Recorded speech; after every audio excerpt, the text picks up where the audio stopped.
अब हम कुछ राजनीतिक चर्चा कर लेते हैं। आज चर्चा के मामले में कुछ खबरें हैं जिस पर शहर में भी चर्चा है। एक तो अग्निबाण की एक खबर है जिसमें कहा गया है, सीधे सीधे लब्बो लुआब ये है कि शेखावत जी का हुलिया बनाते हुए बताया गया है कि भंवर सिंह शेखावत जो है वो वापस मौके का फायदा उठाने के लिए, जिस प्रकार उन्होंने भाजपा से कांग्रेस में आके मौके का फायदा उठाया, तो वैसे के वैसे ही वो वापस भाजपा में जा रहे हैं और उनको मंत्री बनने की बात हो गई है।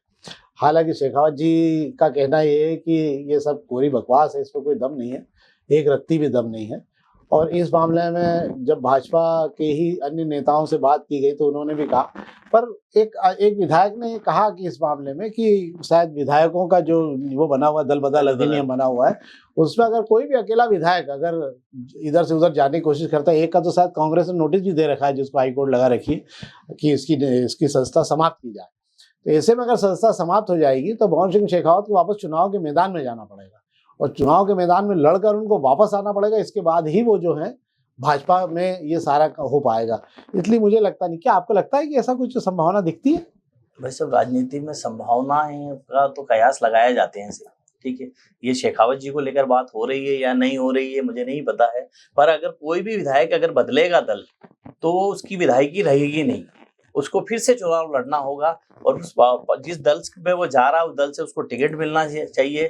और उस दल से क्या वो दल उसको एक विधायक को लेने की स्थिति में आज की तारीख में मुझे लगता है मोहन यादव सरकार को कि अभी किसी विधायकों की या किसी की जरूरत लगती नहीं है मुझे कि उनकी सरकार को कोई संकट है या कोई फर्क पड़ने वाला है। नहीं, वो दोनों चीजें वहां पर मुझे ऐसा लगता है कि फिर उनको जाने के बाद में अब आप वहां का समीकरण समझ लीजिए बदनावर का, कि वही अग्रवाल से मोर्चा, फिर वहीं के बाद में वो दत्ती गांव से मोर्चा। अब ये सारी स्थिति के बीच में पिछले बार भी बहुत मार्जिन से 2,500 वोट से शायद जीते हैं, तो ऐसे मुझे नहीं लगता है कि शायद कोई रिस्क लें। बाकी तो हरी इच्छा है, जिसकी जो मन में है वो करता ही है। और दूसरा एक और खबर ये थी आज की, जीतू पटवारी जी का आज जन्मदिन था कि कल था? कल जन्म। अच्छा, कल जन्मदिन हो गया। कब पता लगा ही नहीं। जीतू पटवारी जी का इतना चुपचाप से जन्मदिन निकल जाता है कि हवा ही नहीं लग पाई शहर को। कमलनाथ जी का पिछले दिनों जन्मदिन था तो छिंदवाड़ा पूरा रंगा भरा पड़ा हुआ था, बड़े भव्य भोजन भंडारे हुए थे। तो क्या कारण है इसका? वैसे जीतू पटवारी का शुरू से स्वभाव रहा है, उन्होंने कभी अपने जन्मदिन को लाव लश्कर या होर्डिंग पोस्टर से नहीं मनाया है। उनका जन्मदिन जब भी आया गया है इस तरीके का हल्ला शहर में नहीं मचा है। वैसा ही कल भी हल्ला नहीं मचा। मैं मौजूद जरूर थे अपने दफ्तर पर, कल इंदौर में ही थे वे और कार्यकर्ताओं से मिले हैं। उनके हालांकि कांग्रेसियों का बड़ा हुजूम लगा है, उसमें वह लोग भी नजर आए जिनको शहर अध्यक्ष जिला अध्यक्ष बनना है, उनकी भीड़ भी काफी देखी गई उसमें। हाँ, मतलब अपने माने कि जिनको पद चाहिए वही पहुंच रहे हैं, बाकी जिनको कुछ नहीं चाहिए वो तो जा नहीं रहेंगे।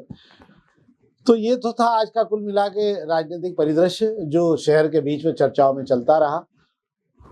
आज हमने आपको जो जानकारियां दी हैं, मुझे लगता है कि वो आज शहर की अच्छी चुनिंदा जानकारियां थी।